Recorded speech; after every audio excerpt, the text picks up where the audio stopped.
दोस्तों, भारत को सदियों से एक योग और अध्यात्म का देश माना जाता है। हर साल लाखों लोग भारत में आते हैं अपने आध्यात्मिक सवालों के जवाब ढूंढने के लिए। हमें पता है कि महर्षि पतंजलि ने दूसरी शताब्दी में इस दुनिया को योगा के बारे में बताया था। उसके बाद स्वामी विवेकानंद वो इंसान थे जिन्होंने सबसे पहले पश्चिम को बताया इस देश की आध्यात्मिक शक्ति के बारे में। उसके बाद परमहंस योगानंद वो इंसान थे जिन्होंने इस पूरी दुनिया को क्रिया योग के बारे में बताया।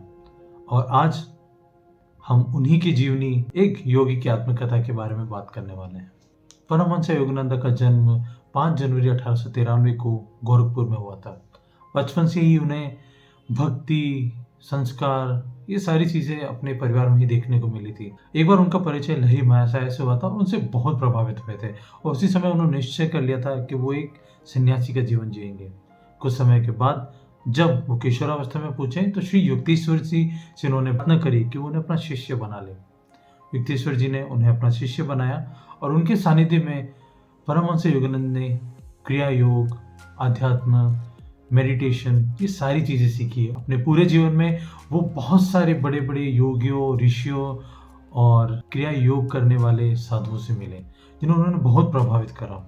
इसी के साथ ही अपने जीवन के बाकी के वर्षों में उन्होंने 2 संस्थाओं की स्थापना करी थी। योगाड़ा सत्संग सोसाइटी ऑफ इंडिया जिसकी स्थापना उन्होंने 1917 में करी थी और दूसरी संस्था सेल्फ रियलाइजेशन फेलोशिप जिसकी स्थापना उन्होंने 1920 में करी थी। अपने जीवन के अंतिम पड़ाव में उन्होंने अपना सारा जीवन अमेरिका में बिताया था। उन्होंने अपनी महासमाधि ली थी लॉस एंजलिस कैलिफोर्निया में 7 मार्च 1952 के। अब ये किताब आपको पढ़नी चाहिए, नहीं पढ़नी चाहिए, इसके पॉजिटिव और नेगेटिव पहलू क्या है इसके बारे में आगे बात करेंगे। उससे पहले प्लीज सब्सक्राइब कर लीजिए। अब बात करते हैं इस किताब के पॉजिटिव पहलुओं के बारे में। योगी की आत्मकथा उस कहानी को कहती है जहाँ पे एक सामान्य सा बच्चा किसी एक महान इंसान बन जाता है। जो सबसे अच्छी चीज मुझे इस योगी की आत्मकथा में लगी वो लगी है उन्होंने किस तरह से सारी स्टोरीज को नरेट करा है। इन चीजों से उन्हें अपने आगे बढ़ने की राह मिली है। कौन वो गुरु थे जिनकी वजह से वो बन पाए जो वो बने, कैसे वो एक महायोगी बने और कैसे क्रिया योग को उन्होंने सब जगह फैलाया। उन्होंने कहीं पे भी कंजूसी नहीं करी है अपने गुरुओं को पूरा क्रेडिट देने में कि उनकी वजह से ही वो जो है वो है। परमहंस योगानंद ने अपनी इस कहानी में बहुत सारे किस्से कहानियां कही है, वो सारी बातें बताई है जिन्हें उन्हें प्रभावित करा था।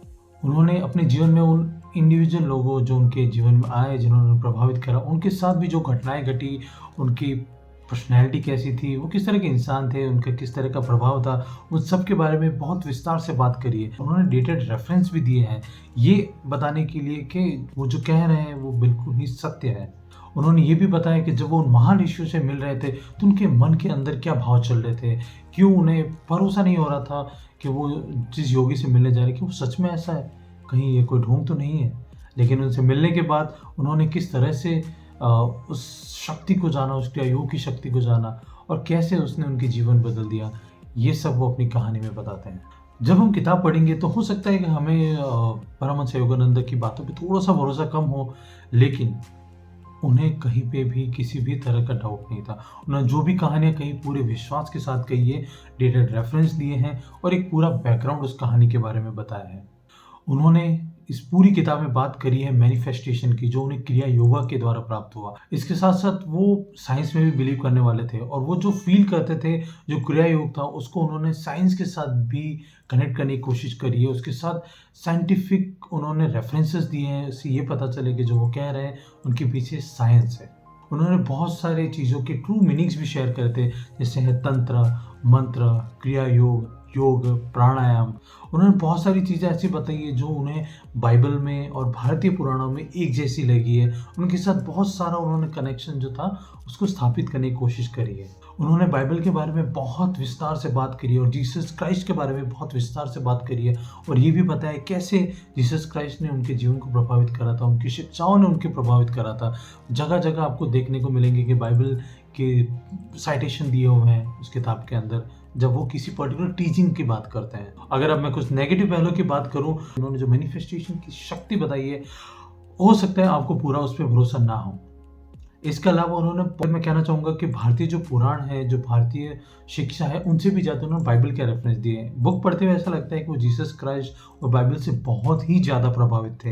मेरी बस ये शिकायत थी कि जब आप वेस्ट में हैं, तो जस्ट आप वेस्ट को इम्प्रेस करने के लिए आप किस तरह से अपनी खुद की संस्कृति के बारे में, जहाँ से आपने सब कुछ सीखा है, उनके बारे में आप ज़्यादा बात नहीं कर रहे हैं। लेकिन आप ज़्यादा बात कर रहे हैं बाइबिल के बारे में, ताकि वेस्ट आपकी जो शिक्षा है उसको अपना ले। अगर मैं कंक्लूजन की बात करूं तो मैं इस किताब को देना चाहूँगा 5 में से 4.5 स्टार। मुझे ये किताब बहुत ही अच्छी लगी और इसने मेरे को बहुत ही प्रभावित करा है। मैं सच में कहना चाहूँगा कि मैंने इसको पढ़ने के बाद मैंने मेडिटेशन स्टार्ट करा और मुझे सीरियसली इसके बहुत सारे फ़ायदे दिखे थे। Manifestation I am still trying I might be able to do it. मैं आपसे रिकमेंड करूँगा आप प्लीज़ इसी किताब को एक बार ज़रूर पढ़ें। और इसी के साथ मैं ये रिव्यू समाप्त करना चाहूँगा। Thank you so much for listening. और अगर आपको ये वीडियो पसंद आए तो प्लीज़ इसे लाइक कीजिए, इसे सब्सक्राइब कीजिए, अपने दोस्तों से शेयर कीजिए।